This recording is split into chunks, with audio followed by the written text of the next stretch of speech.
Ladies, settle down, for God's sake, people. We've got a lot to get through. Tonight we're talking about the various aspects of love, how wondrous and glorious it is. But to start the evening now, I'd like to do the first impression for this evening. And the first impression for this evening is, of course, of that great British rock and roller, Mr. Christopher Berg. Let's hear it, Christopher Berg! Chrissy! Don't pay the ferryman. First impression of Christopher Berg? I think he's a dickhead. Still, it's only a first impression. I'd like to move right along now to hectic pace and do the first impersonation for this evening. First impersonation for this evening is, of course, of the beautiful, yet somehow haunting, Miss Mama Cass.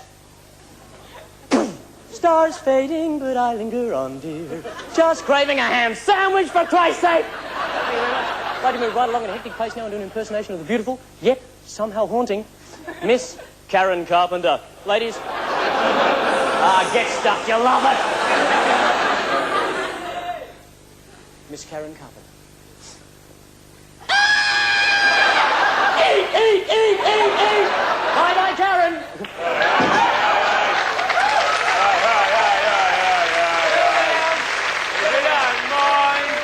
I like to think of myself as being a little bit like Karen Carpenter, because I haven't had breakfast since 1973.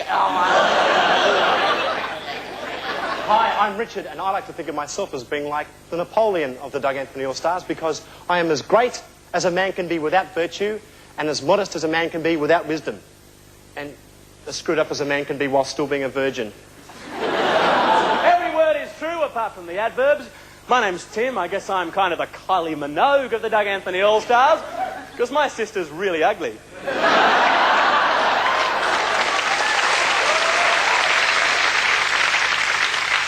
We believe it's extremely important to love all people. In fact, if you can just make one person have an orgasm every day, then you have led a worthwhile day.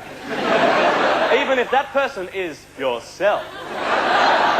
So, today's been pretty good then, Tim. Oh, yeah, better than average. I suppose the first time I fell in love, I was about 14 at the time, and I suppose I was pretty naive, you know. I remember saying to this one beautiful girl, a man could get lost in your eyes, a man could get drunk on your skin.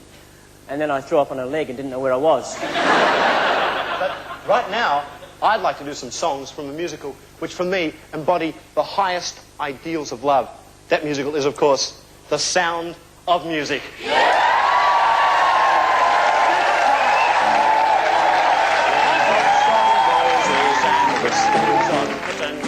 Bright copper kettles and warm woolen mittens, brown paper... Get stuffed, Rich. Oh, get Nick, he's got to grow up sometime. Oh, you've made it cry now. So what? If you're so tough, why don't you do your poem? Yeah, Paul, you said good, do your poem, Paul. Oh, get me, you stupid idiot. Ladies and gentlemen, Paul's power!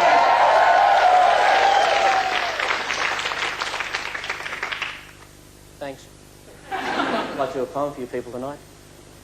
When I was 14, I was having a great amount of trouble getting through my first year at high school. And I remember there was a brother at this school. It was an all-male Catholic school, which was a bad trip in itself, but there was a brother at this school. And he did pay close attention to my personal development over a number of years. I remember... Oh, get stuffed, you people. Animals. I'll do it for you people at home. You're a bit more sensitive. You'll understand a bit more, I think. He did pay close attention to my personal development over a number of years, and his name was Brother Mary. He was a good... Stop, a lot of you! Oh, come on, come on. No, I'm not going to do it. Come on. It's okay, Paul. They're laughing with you, Paul. Laughing. Brother Mary was a great man. He did know I was having a lot of trouble at school because, well, I was going through puberty, you know, and hair was growing in funny parts of my body. At the back of my elbow here. And he took me aside one day and he said, Paul, I know you're having a lot of trouble. I know you are. There's a poem I want to read to you, and hopefully you'll get as much out of it as I did. It's a beautiful and stirring poem. So one day he took me aside, and while we were under the wooden horse, he... Oh, that's it. No way. Come on, Paul. It's okay, Paul. Look, they're laughing at you, Paul. They're laughing at you.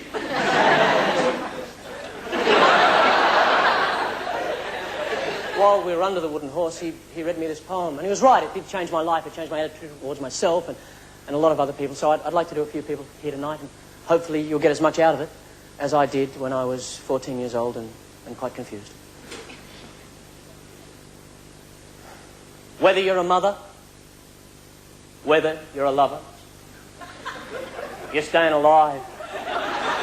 Staying alive. Inner city's breaking. Everybody's shaking. But we're staying alive. Staying alive. Staying alive. Staying alive. Staying alive. Alright. Alright. Thank you. A question. A very simple question. What am I? What am I? Concentrating now. What am I?